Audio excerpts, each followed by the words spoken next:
You and I both know that our bodies are definitely different after having babies. We're also told that it's totally normal to gain more and more weight as we age. It might be common, but maybe it's not necessarily normal for all of time. For myself, after struggling with maintaining my weight in a healthy way since college and then gaining 30 pounds in between 2021 and 2022, I found the key to weight loss. Now, I promise today's episode, there is no gimmick that I'm going to sell you. And you can be sure that these tools that I'm going to share with you that help me to lose those 30 pounds that I gained and then also to keep it off ever since then. I promise that I am not selling you any type of gimmick. There's nothing here at the end. I'm not going to try to swindle you into something and tell you there's some magic pill. There is no magic pill. There is no just poof, suddenly it's gone. I wish it was. Sure was easy to put that 30 pounds on. It was a lot harder to take it off, but I've learned so much and I'm so thankful for where I am, not just because of the weight loss, but because of the growth in my mind and my emotions, my relationship with God, but also just my health. I just feel so much better and I want that for you too. So let's get into now these tools that I'm going to share with you that you can use now and you can use for many years ahead. Welcome to today's podcast episode. I am your host, Leigh Nguyen of Little by Little Homeschool. I am so glad that you are here today. I know that this is not my normal content. Typically, you hear lots of homeschool stuff because I love to share that. But there is also an aspect of this when it comes to you as a woman and your body and the way that we are able to take care of ourselves and take care of our family really does affect our homeschool. So I am glad that you are here, and I really hope that today's episode gives you just some next steps to take, gives you some encouragement, gives you some momentum. I know that these are things that I wish that I was told years ago, and it took me some time to put it all together. Maybe you know some of these ideas and it will be able to just kind of, hopefully maybe some of these things will click. But anyway, I am glad that you are here. I am a homeschool mom towards the end of my journey, and it has blessed us so much. I am so thankful for homeschooling, and I am just so thankful for God calling us to this journey. So let's now get into today's episode. If you are typically here to talk about homeschool scheduling and just all that goes along with that, the curriculum and everything, I know that today's content is a little bit different. But it is here by popular demand, especially on Instagram as well as in person when people have talked to me about this. The goal of today's episode is to give you insight, that insight that I wish that I had years ago. When I had put on that 30 pounds that I had mentioned earlier, I thought I could just snap my fingers. I literally remember being in church and being like, oh, I'm feeling terrible about myself. Okay, I'm going to be really good this week, and I am going to crush some cardio for an hour every day, and I'm going to cut out entire food groups, and I'm going to be just very strict with it. And when I come next week on Sunday, I will have lost 5 pounds. Well, the next Sunday would come around, and guess what happened? I lost 0 pounds. I was exhausted and I sure was hungry. And so I wish that I had known this stuff, and I started looking and researching and just really came up with a different way of thinking about it. Now, if you have not listened to episode 242, I put that episode out 2 years ago, which would have been in 2024.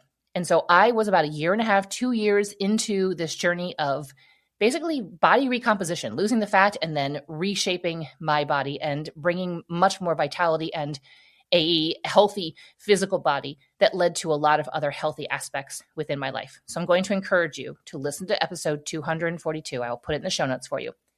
I still stand by all of those principles that I mentioned in that episode. That was what I had learned up until that point when I was really just getting into things and trying to rethink. And so that episode talks about just the diet culture that most of us have been sold and we've been taught, and then breaking that down and helping you to think about things differently. So highly encourage you to listen to episode 242 and then combine that with today's episode, and you are going to have such a great foundation. So how did I do it? I have 5 main points here. They're kind of in a particular order, but don't have to be. The first one was to come up with a plan and then be consistent with that plan. The consistency is key. So think about the word consistency and then think about the word motivation after it. Remember those? Well, you're homeschooling your kids, so you know. Do you remember the greater than and less than? Remember, like you'd open up your hand. I remember teaching my kids with your hand open, sort of like a Pac-Man's mouth. And so you want that greater than part of it to be facing consistency. Consistency is greater than motivation. Consistency is what is going to help you carry out that plan. Come up with a plan, and then you have to do it. I'm going to tell you right now, most days in the past couple of years, I have not been motivated. When I am now recording this episode, I have not been motivated for the past week and a half. There's just been so much going on. And literally every time it has come to work out, I'm like, I do not want to do this. That's what I tell myself. I do not. I was just dragging my feet. I had a bad attitude about it. But you know what? I told myself in 30, 45, 60 minutes from now, and even tonight, will I be glad I did that? And I say to myself, absolutely, yes. Well, then, girlfriend, go ahead and do it.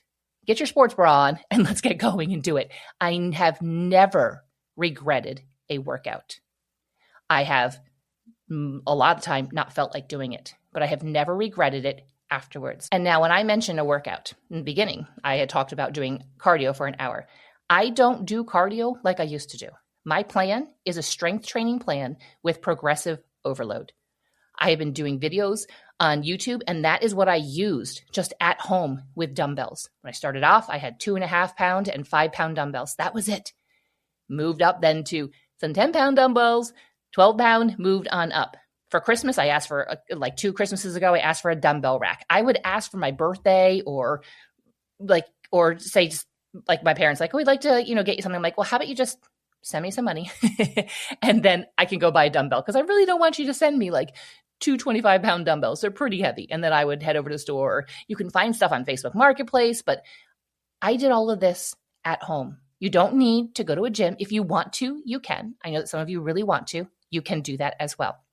But if you're saying, I don't have time to do that, pack all my kids up, you can 100% do this at home.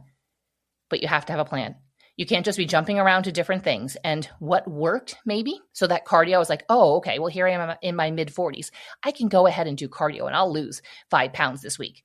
Okay, that might have worked when you were 22 if you did that, but that's not going to work at 45. And that probably wasn't a very healthy way of doing it. So first thing I want to mention is that really was key, is having a plan and being consistent with that plan. You're not going to see results with strength training immediately. You might feel some results. You might start to feel sore. And you'll then hopefully, as you do it more and more, and you're doing possibly the same things over and over again. So maybe those bicep curls, it really hurt those first couple of weeks. Now when I do bicep curls, I'm a little sore right afterwards, but I don't wake up the next day stiff, or doing legs, not able to walk, because I've built up that tolerance. And that's because of consistency. Number 2 is a breakdown of the first part of that with plan. So there are 2 parts when it comes to the plan. First part is movement, and the second part is diet. So how did I do this with movement? I already told you. I did strength training, progressive overload strength training. In the very beginning, I didn't necessarily understand what progressive overload was, and I would just still do it. And I just did the best that I could. You're not going to be amazing at it when you just begin. I didn't know how to do anything. I didn't know how to do a bicep curl. And I would watch videos. I would talk to my boys. My older son was going to a gym at the time, and so he would give me pointers, and I would just listen and watch and observe and copy. Your form is not going to be amazing in the beginning. You don't want to be foolish about it and don't want to hurt yourself. So don't go ahead and be like, oh, I'm going to curl these 20-pound dumbbells. Well, maybe you could get them up, but why don't you do a little bit of a lower weight and really work on form so that you don't go ahead and throw your back out or something like that? Because I have hurt myself throughout this, and then I would have to take a break from some certain parts of it, and that was a little frustrating. So the plan, strength training and steps. If you have been on social media any bit of time, you have heard people say, well, aim for 10,000 steps. I was like, oh, okay. The thing is, you might think that you're getting 10,000 steps just from what you're doing. I went ahead and started tracking it. I tried different things, and I did not want to put an app on my phone because I didn't want my phone in my pocket and on my body all the time. I don't like those watches, and I didn't feel like it worked well. Maybe if you get a really expensive one, and I just wasn't into it. So I just got a good old pedometer, and you could put it on your shoe. Now, I don't walk around with shoes in our house, so this is going to sound a little weird. I actually tucked it like on the inside of my pants, and sometimes just like I clipped it on the outside. This is going to sound really weird, but it works. On the outside of my underwear, and it would rest on my hip bone. Therefore, it could determine that my hip was moving. So I like maybe $10 I got on Amazon. And I wore that thing so much. It doesn't work anymore. I have to get a new one. But I kind of know what my steps are now.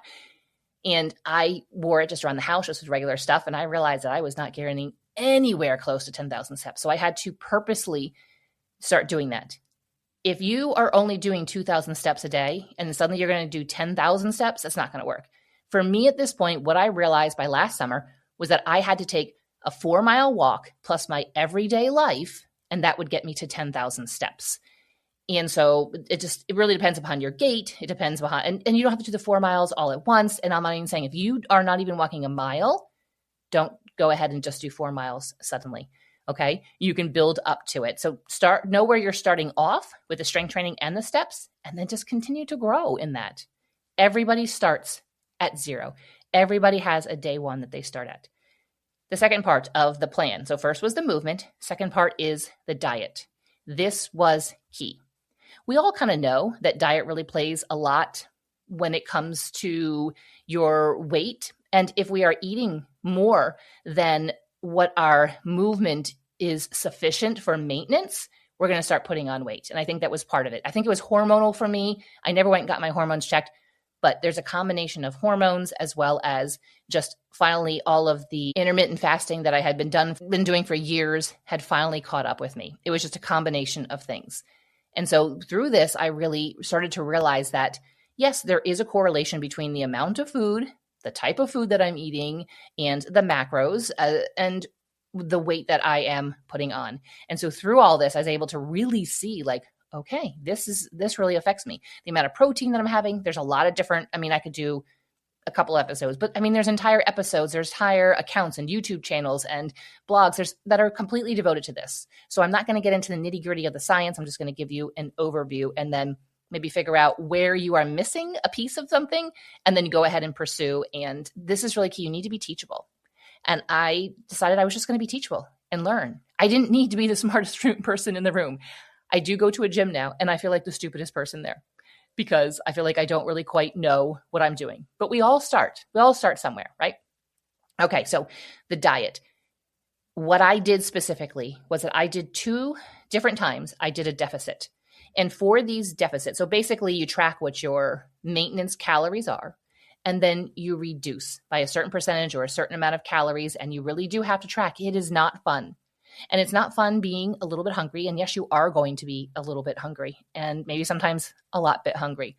And I really learned it was like mind over matter. Now, there were times that maybe my deficit dropped a little bit too low for the amount of activity I had. And I was like, I really do need something. My blood sugar really is going down.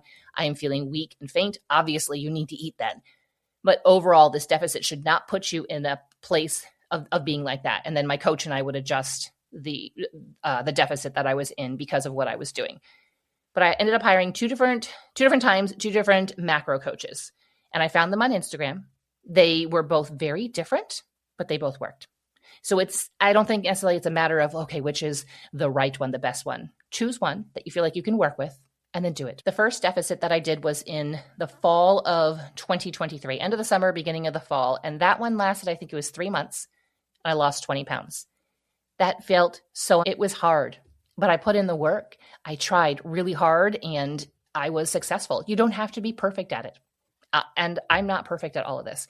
But I was able to lose that 20 pounds. And then I just sat there with that for about 1.5 years and just really began to just study my body and try and test things and just be comfortable in my skin and with how much I had grown and embrace that I didn't have to be super skinny. I don't need to be a size 0 for people to like me.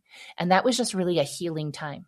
Then last spring, I decided, okay, I am ready to drop this last 10 pounds. And I was able to do that, but more than losing that 10 pounds. So I know I talk about the weight. I lost many inches. Oh, I think I had written it down. I forget what it was. But over the course of all that time, I lost so many inches. And during that time when I lost that last 10 pounds, I think it came to about 9 inches or so that I lost and was able to fit into clothing that I couldn't fit into before. And the really Really cool thing was I had given my daughter a few years ago a pair of shorts and she was going to get rid of them. She didn't want. I was like, let me try them on that I hadn't worn in years. And I tried them on and I went back and found a picture of myself wearing those prior to learning to gaining that 30 pounds. Because losing the 30 pounds, I am now at the weight that I was prior to that, but my body has changed. The recomposition has really changed. And the key is the food that you are intaking. It could be really good food. You could be eating very healthy, whole foods, single ingredient foods, and all of that. But if you're eating more than your body needs for the amount of movement and exercise you have, then it's going to creep on. Okay. So 2 deficits that I did. Number 3 is that this is how I did it, is that I took control of this and I kept control of this. I stopped outsourcing. I stopped thinking that some magic pill or some magic drink or some prescription or something was going to do this for me.